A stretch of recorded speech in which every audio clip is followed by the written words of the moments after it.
To my dearest daughter, Ashley, God love you, you're incredible. Thank you for that introduction and for being my courageous heart, along with Hunter and our entire family, and especially our rock, Jill.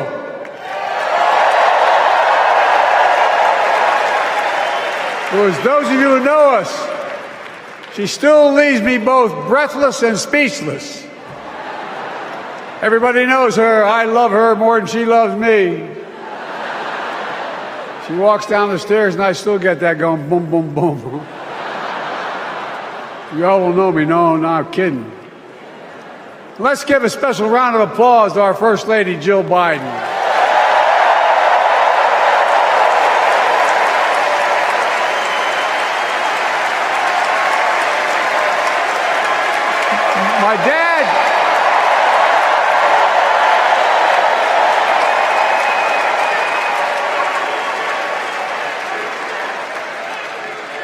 My dad used to have an expression, for real. He'd say, Joey, family is the beginning, the middle, and the end. And I love you all. Folks. And America, I love you.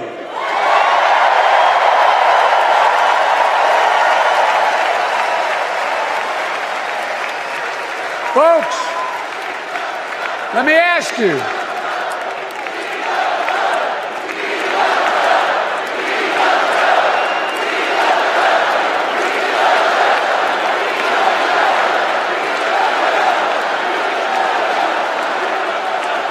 Let me ask you. Are you ready to vote for freedom?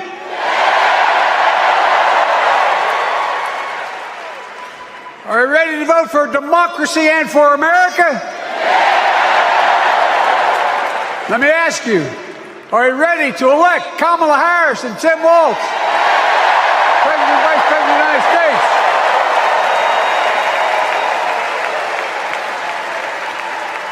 My fellow Democrats, my fellow Americans, nearly 4 years ago, in winter, on the steps of the Capitol, on a cold January day, I raised my right hand and I swore an oath to you and to God to preserve, protect, and defend the Constitution and to faithfully execute the office of the President of the United States.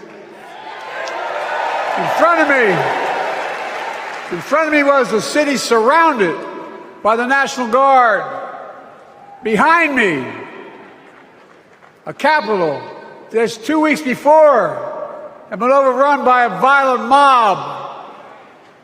But I knew then, from the bottom of my heart, that I knew now, there is no place in America for political violence. None. You cannot say you love your country only when you win.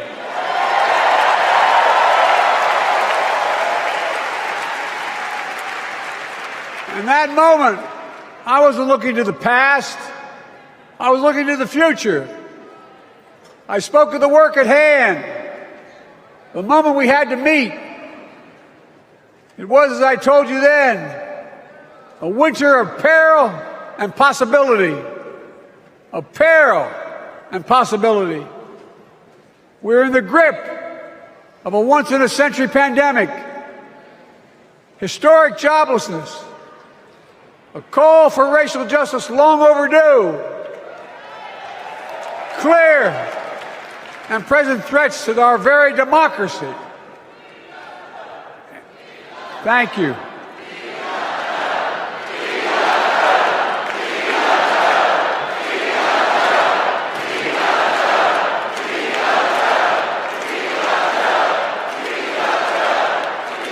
And yet I believed then, and I believe now, that progress was and is possible. Justice is achievable. And our best days are not behind us, they're before us.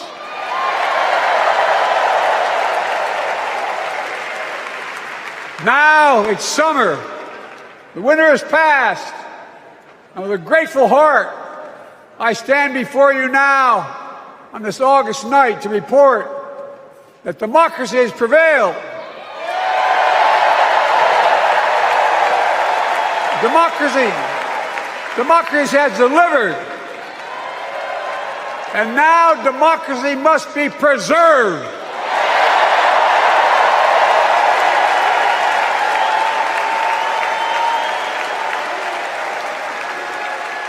You've heard me say it before.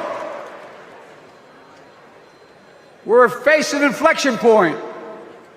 One of those rare moments in history when the decisions we make now will determine the fate of our nation and the world for decades to come. That's not hyperbole, I mean it literally. We're in a battle for the very soul of America.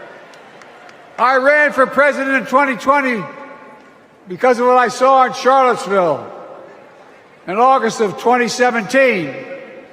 Extremists coming out of the woods, carrying torches, their veins bulging from their necks, carrying Nazi swastikas, and chanting the same exact anti-Semitic bile that was heard in Germany in the early 30s. Neo-Nazis, white supremacists, and the Ku Klux Klan, so emboldened by a president then in the White House that they saw as an ally. They didn't even bother to wear their hoods. Hate was on the march in America. Old ghosts and new garments, stirring up the oldest divisions, stoking the oldest fears, giving oxygen to the oldest forces that they long sought to tear apart America. In the process, a young woman was killed. When I contacted her mother, I asked about what happened. She told me. When the president was asked what he thought had happened, Donald Trump said, and I quote, "There are very fine people on both sides. My God." That's what he said. That is what he said and what he meant. That's when I realized, had listened to the admonition of my dead son, I could not stay in the sidelines. So I ran.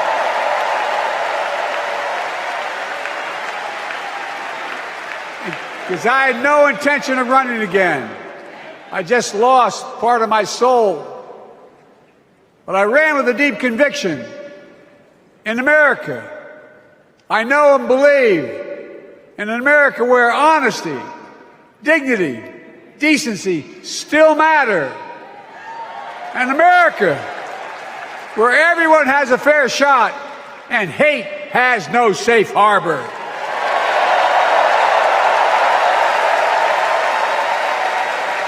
An America where the fundamental creed of this nation, that all of us are created equal, is still very much alive. And a broad coalition of Americans joined with me. 81 million voters voted for us, more than any time in all of history. Because of all of you in this room and others, we came together in 2020 to save democracy.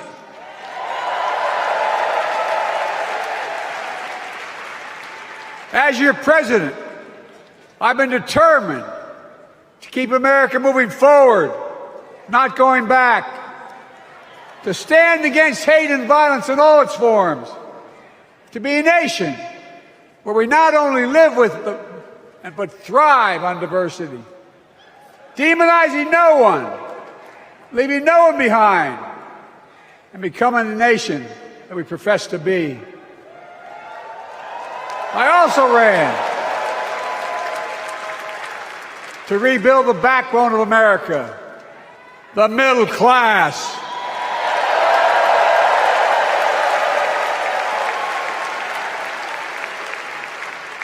I made a commitment to you that I be a president for all Americans, whether you voted for me or not.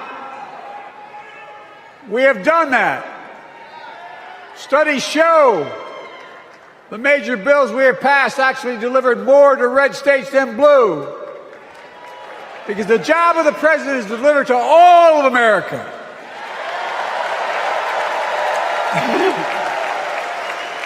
Because of you, and I'm not exaggerating, because of you, we've had one of the most extraordinary 4 years of progress ever, period. When I say we, I mean Kamala and me. Just think about it. COVID no longer controls our lives. We've gone from economic crisis to the strongest economy in the entire world. Record 16 million new jobs. Record small business growth. Record high stock market. Record high 401ks. Wages up and inflation down, way down, and continuing to go down.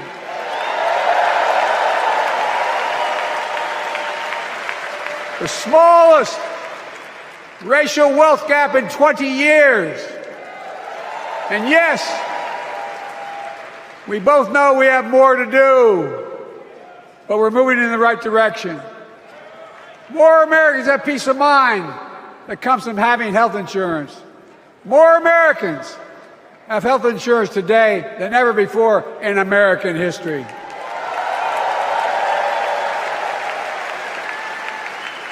And after, as a young senator beginning to fight for 50 years to give Medicare the power to negotiate low prescription drug prices, we finally beat Big Pharma.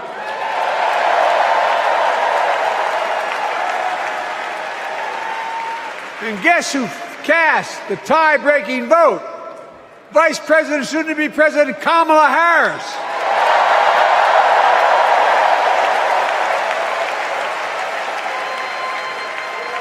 And now it's the law of the land. Instead of paying $400 a month for insulin, seniors with diabetes will pay $35 a month. The law we passed already includes, starting in January, every senior's total prescription cost can be capped at $2,000 no matter how expensive the drugs they have. And what we don't focus on, and our Republican friends don't seem to understand, our reforms don't just save seniors money, they save the American taxpayers money. You know what we just passed saves? It saved $160 billion over the next decade. That's not hyperbole. It's because Medicare no longer has to pay those exorbitant prices to the Big Pharma. But look, thank you, Kamala, too. Look, folks,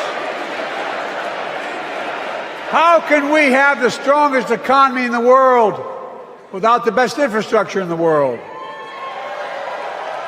Donald Trump promised Infrastructure Week every week for 4 years, and he never built a damn thing.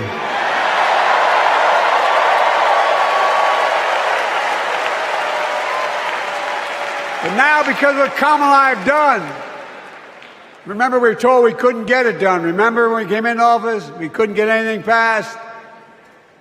But right now, we're giving America an infrastructure decade, not week. We're modernizing our roads, our bridges, our ports, our airports, our trains, our buses. We're removing every lead pipe from schools and homes so every child can drink clean water. We're providing affordable high-speed internet for every American, no matter where they live, not unlike what Roosevelt did with electricity. And so much more. We are uniting the country. We're growing our economy. We're improving our quality of life. And we're building a better America.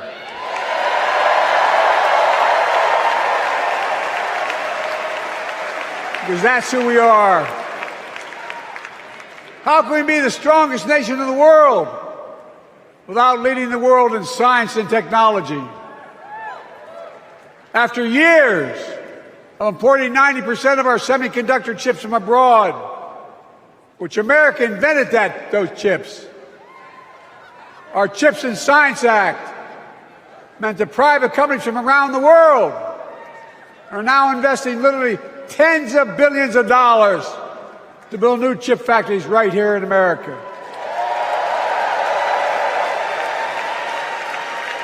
And over that period, they'll create tens of thousands of jobs. And many of those jobs in the so-called fabs, the buildings that make the chips, that's being constructed now. And guess what? The average salary in those fabs, size of a football field, will be over $100,000 a year, and you don't need a college degree.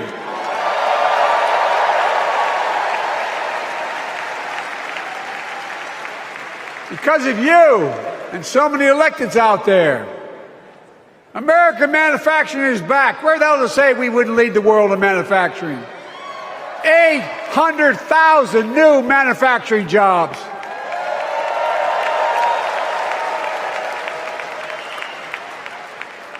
Our Republican friends and others made sure they'd go abroad to get the cheapest labor. We used to import products and export jobs. Now we export American products and create American jobs right here in America, where jobs belong. With every new job, with every new factory, pride and hope is being brought back to communities throughout the country that were left behind. You know you're from them, many of you. You know what it's like when that factory closed, where your mother, your father, your grandmother, grandfather worked. And now you're back, providing once again, proving that Wall Street didn't build America, the middle class built America, and unions built the middle class.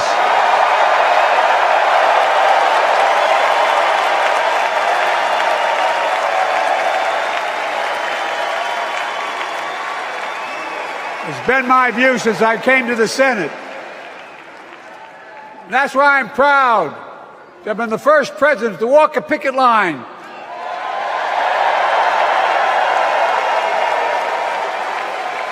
and be labeled the most pro-union president in history, and I accept it. It's a fact.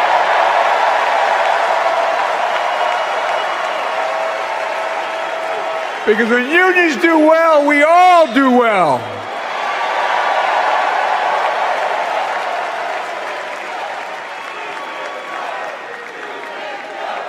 You got it, man. You got it.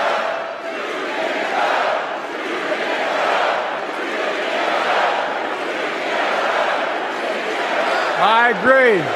I'm proud. Look, remember he told we couldn't get anything done because we couldn't get anything done in the Congress? Well, with your support, we passed the most significant climate law in the history of mankind.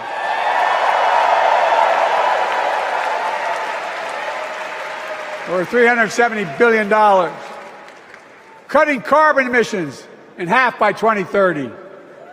Launching a climate corps, similar to AmeriCorps and Peace Corps, creating tens of thousands of jobs for young people of the future who are going to make sure this continues. Creating hundreds of thousands of jobs in clean energy for American workers, including the IBEW installing 500,000 charging stations all across America. And in the process, reducing carbon emissions. And we're seeing it. We're seeing to it that the first beneficiaries of environmental initiatives are those fence-line communities that have been smothered by the legacy of pollution. Louisiana and Delaware, Route 9, all the factories, all those chemical factories are right next to the poorest neighborhoods. They're the ones we're going to bring back.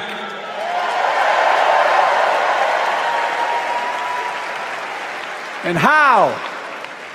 How can we be the greatest nation in the world without the best education system in the world? Donald Trump and the Republican friends, they not only can't think, they can't read very well. Seriously, think about it. Look at their Project 2025. They want to do away with the Department of Education. Well, during the pandemic, Kamala and I helped states and cities get back their schools back open. And we gave public school teachers a raise. We created apprenticeships with businesses and communities, putting students on a path to a good paying job, whether or not they go to college. And by the way, we're making college a hell of a lot more affordable. Increasing Pell Grants by $900. Over $15 billion for HBCUs. Minority service education, including Hispanic institutions and tribal colleges. We kept our commitment to provide more student relief than ever by lifting the burden of helping millions of families so they can get married, start a family, buy a home, and begin to build family wealth and contribute to the community and grow our economy. It's not costing us, it's creating more wealth. We've fundamentally transformed how our economy grows, from the middle out and the bottom up instead of the top down. You know, my dad used to say there wasn't a whole hell of a lot to drop down on my kitchen table at the end of the month. I come from a basic middle-class family, 3-bedroom house, 4 kids, a grandpa living with us, decent neighborhood, but never a penny to spare. And look, that top-down notion never worked. A lot of Democrats didn't think it worked, thought it worked, but it doesn't. And when we did all that, what we've done, everybody can do well. Everybody.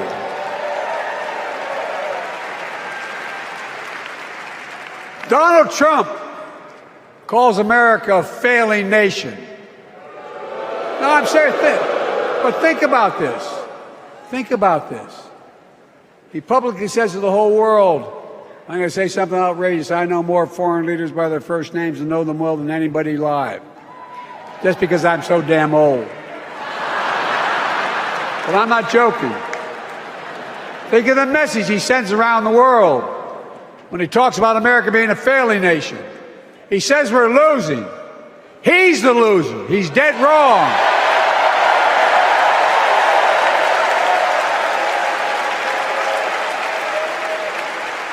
Many of you are very successful people who travel the world. Name me a country in the world that doesn't think we're the leading nation in the world. Without America, not a joke, think about it. I'm being literal. Who could lead the world other than the United States of America? Well, guess what? America's winning, and the world's better off for it. America's more prosperous, and Americans are safer today than under Donald Trump. Trump continues to lie about crime in America, like everything else. Guess what? On his watch, the murder rate went up 30%, the biggest increase in history. Meanwhile, we made the largest investment, Kamala and I, in public safety ever. Now, the murder rate is falling faster than any time in history. Violent crime has dropped to the lowest level in more than 50 years. And crime will keep coming down when we put a prosecutor in the Oval Office instead of a convicted felon.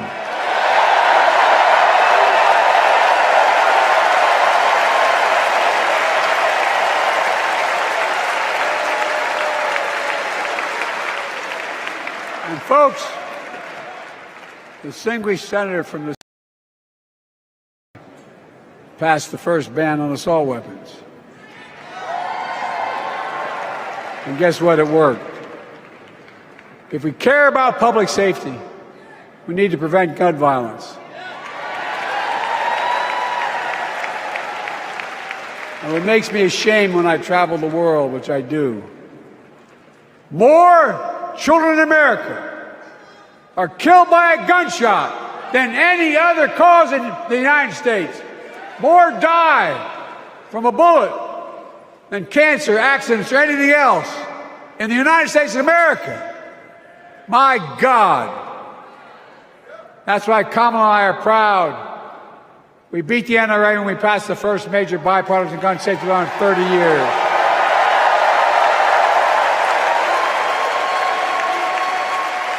I'm serious. That comes from here. And now it's time to ban assault weapons again. And demand universal background checks.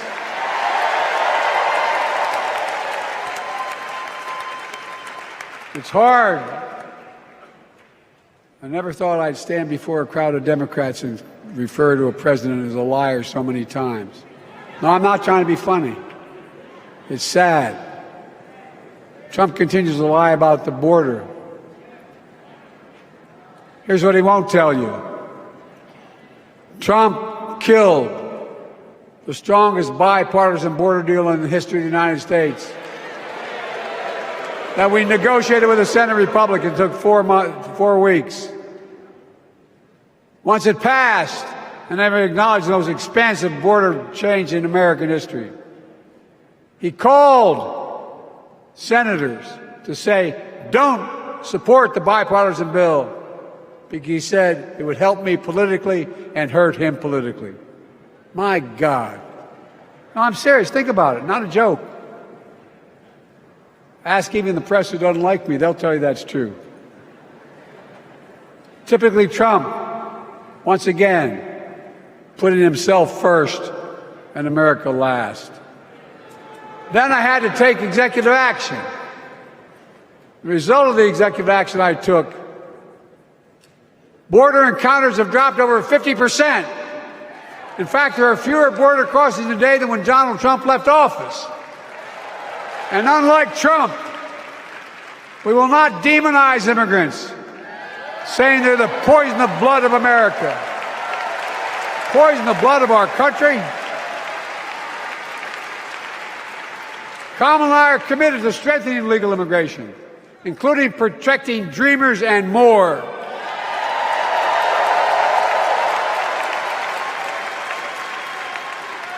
And here's what else I believe in. Protecting your freedom to vote, your freedom to love who you love.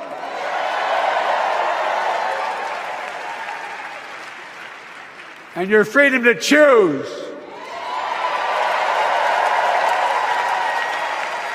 In its decision overturning Roe v. Wade, as you heard earlier tonight, the United States Supreme Court majority wrote the following, quote, women are not without electoral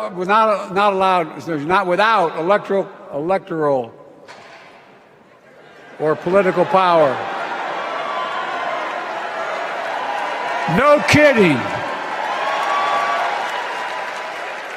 MAGA Republicans found out the power of women in 2022. And Donald Trump is going to find out the power of women in 2024. Watch.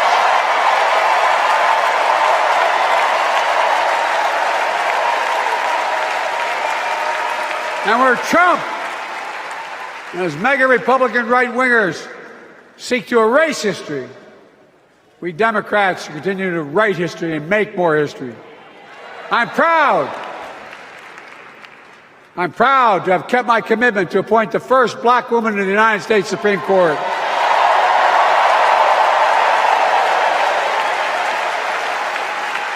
Ketanji Brown Jackson, a symbol for every young woman in America that you can do anything. I'm proud that I've kept my commitment to have an administration that looks like America and that taps in to the full talent of our nation. The most diverse cabinet in history, including the first black woman of South Asian descent to serve as vice president. And will soon serve as the 47th President of the United States.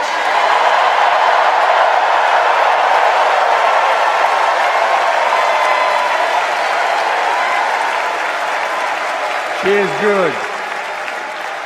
Look, Thank you, Kamala.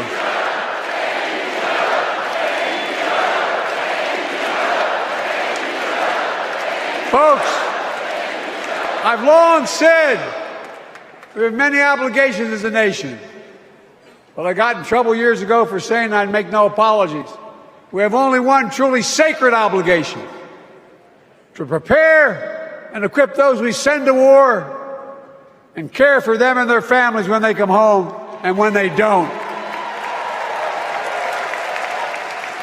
That's why I'm so proud to have written and signed the PACT Act,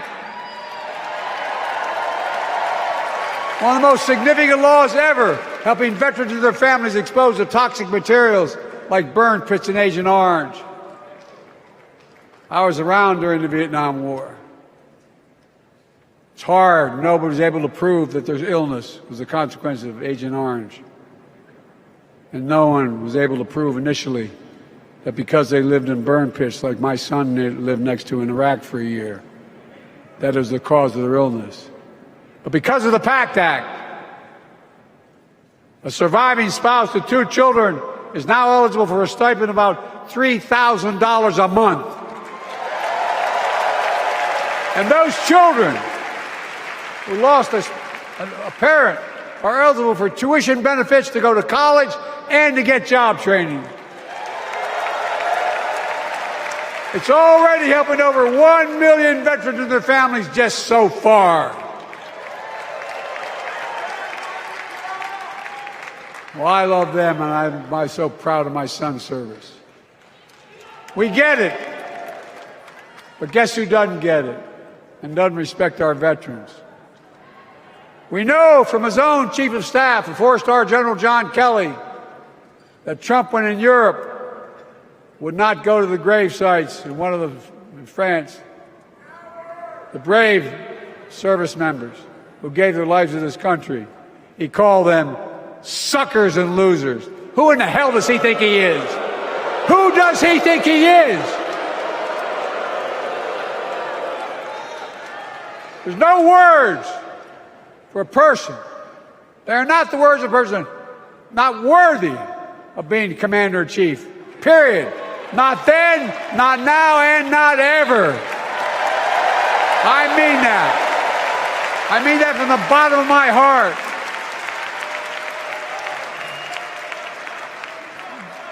Just as no commander-in-chief should ever bow down to a dictator, the way Trump bows down to Putin. I never have, and I promise you, Kamala Harris will never do it. Will never bow down.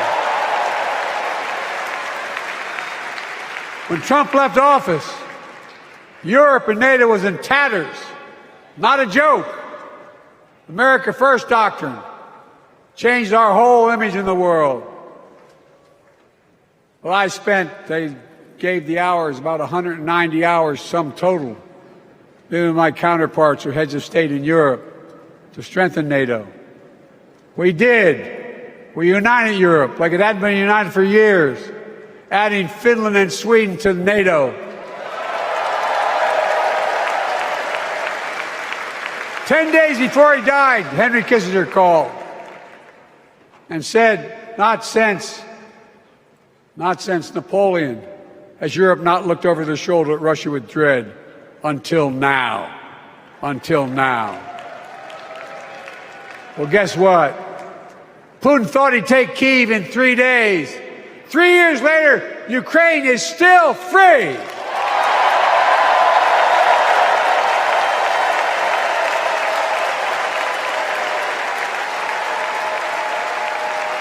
When I came to office, the conventional wisdom was that China would inevitably surpass the United States.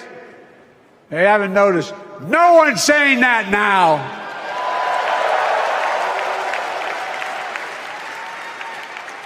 And we'll keep working to bring hostages home and end the war in Gaza and bring peace and security to the Middle East.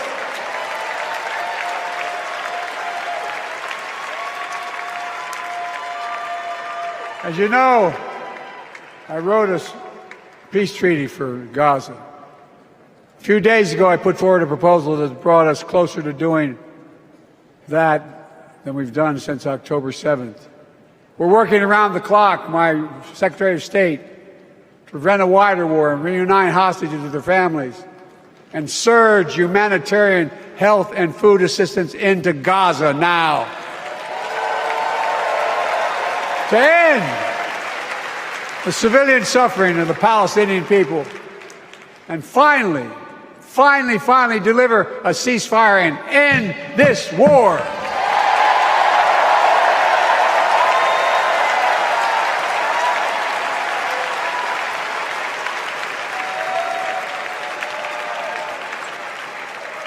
Those protesters out in the street, they have a point.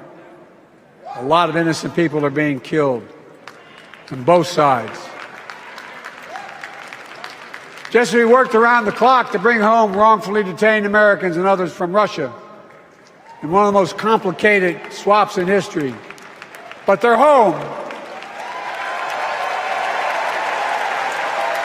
Kamala and I are going to keep working to bring all Americans wrongfully detained around the world home. I mean it. Folks, I've got 5 months left in my presidency. I've got a lot to do. I intend to get it done.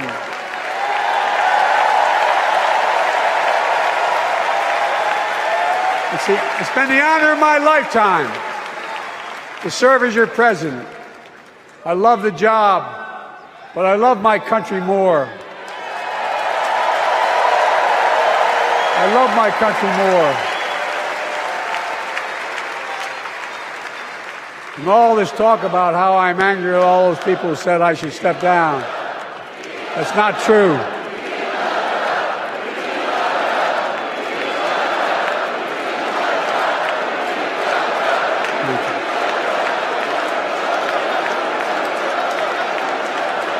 I love my country more, and we need to preserve our democracy.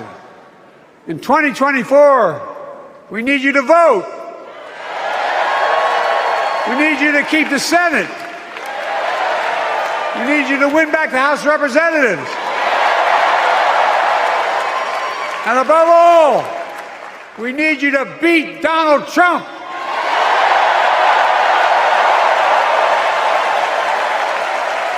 And elect Kamala and Tim President and Vice President of the United States of America. Look, they'll continue to lead America forward, creating more jobs, standing up for workers, growing the economy, lower the cost to American families so they just have a little more breathing room. We've made incredible progress, but we have more work to do. And Kamala and Tim will continue to take on corporate greed and bring down cost of food. They'll keep taking on Big Pharma, making insulin $35 a month, not just for seniors, but for everyone in America.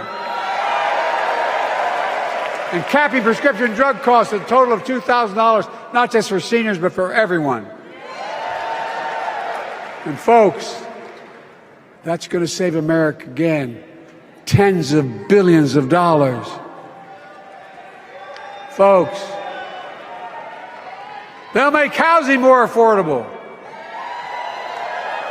building 3 million new homes, providing $25,000 down payment assistance for the first-time home buyer, more than the 10 we approved. Donald Trump wants a new tax on imported goods, food, gas, clothing, and more. You know what that will cost the average family, according to the experts? $3,900 a year in a tax. No, that's a fact. Kamala and Tim will make the child care tax credit permanent.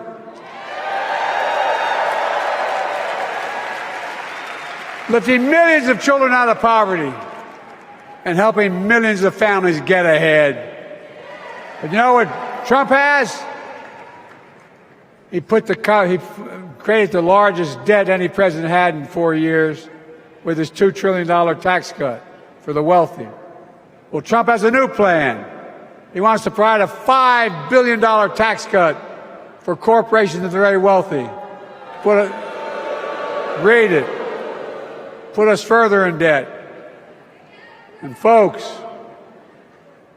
you know we have 1,000 billionaires in America. You know what their average tax rate they pay? 8.2%. If we just increased our taxes, we proposed to 25%, which isn't the highest tax rate even, it would raise $500 billion new dollars over 10 years. They'd still be very wealthy. Look, Kamala and Tim are going to make them pay their fair share. They'll protect Social Security and Medicare. Trump wants to cut Social Security and Medicare. Kamala and Tim will protect your freedom. They'll protect your your right to vote. They'll protect your civil rights. And you know Trump will do everything to ban abortion nationwide. Oh, he will. You know, Kamala and Tim will do everything they possibly can. That's why you have to elect a Senate and House to restore Roe v. Wade.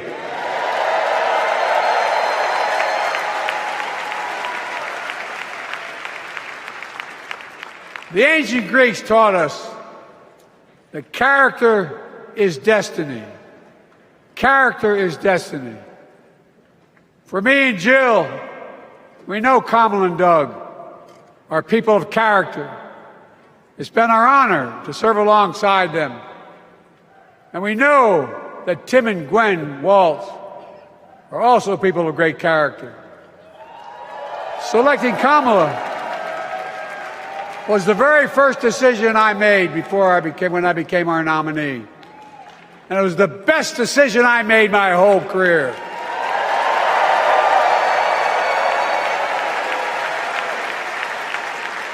We've not only gotten to know each other, we've become close friends. She's tough, she's experienced, and she has enormous integrity, enormous integrity. Her story represents the best American story. And like many of our best presidents, she was also vice president. That's a joke.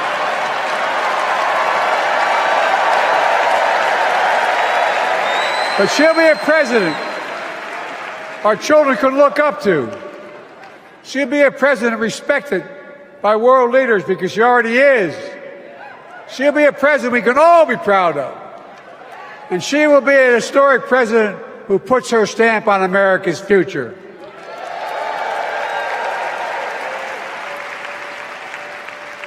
This will be the first presidential election since January 6th. On that day, we almost lost everything about who we are as a country. And that threat, this is not hyperbole, that threat is still very much alive. Donald Trump says he will refuse to accept the election result if he loses again. Think about that. He means it. Think about that. He's promising a bloodbath if he loses, in his words.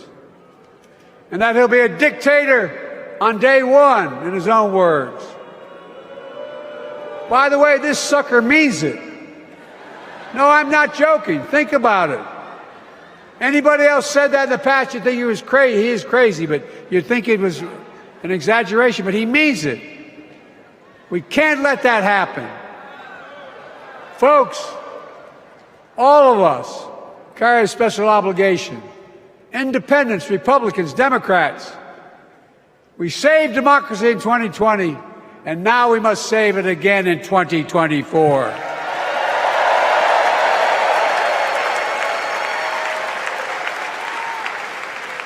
The vote of each of us cast this year will determine whether democracy and freedom will prevail. It's that simple. It's that serious. And the power is literally in your hands. History is in your hands. Not hyperbole. It's in your hands. America's future is in your hands. Let me close with this. Nowhere else in the world could a kid with a stutter and modest beginnings in Scranton, Pennsylvania, and Claymont, Delaware, grow up to sit behind the resolute desk in the Oval Office.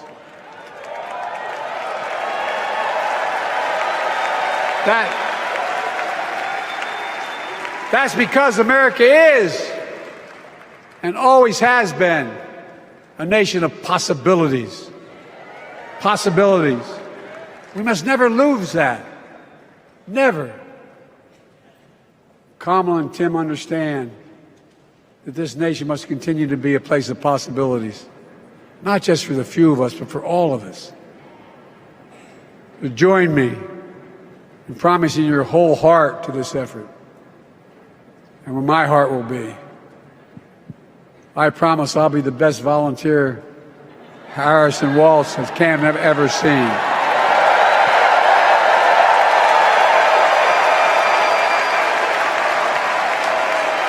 Each of us has a part in the American story. For me and my family, there's a song that means a lot to us, that captures the best of who we are as a nation. The song is called American Anthem. There's one verse that stands out, and I can't sing worth a damn, so I'm not going to try. I'll just quote it. The work and prayers of centuries have brought us to this day. What shall our legacy be? What will our children say? Let me know in my heart, when my days are through, America, America, I gave my best to you.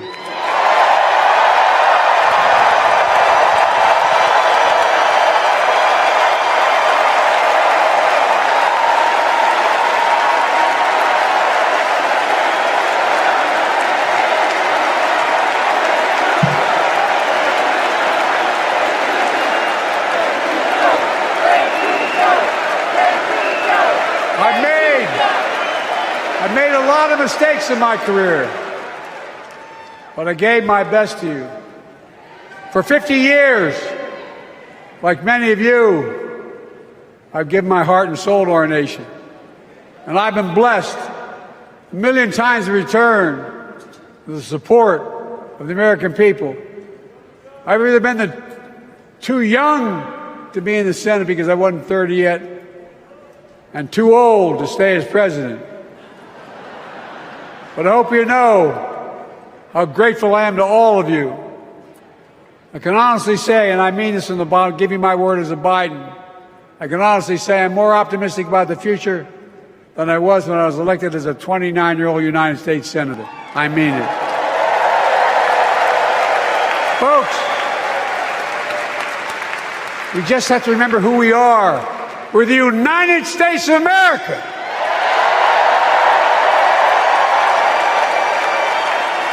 And there's nothing we cannot do when we do it together. God bless you all, and may God protect our troops.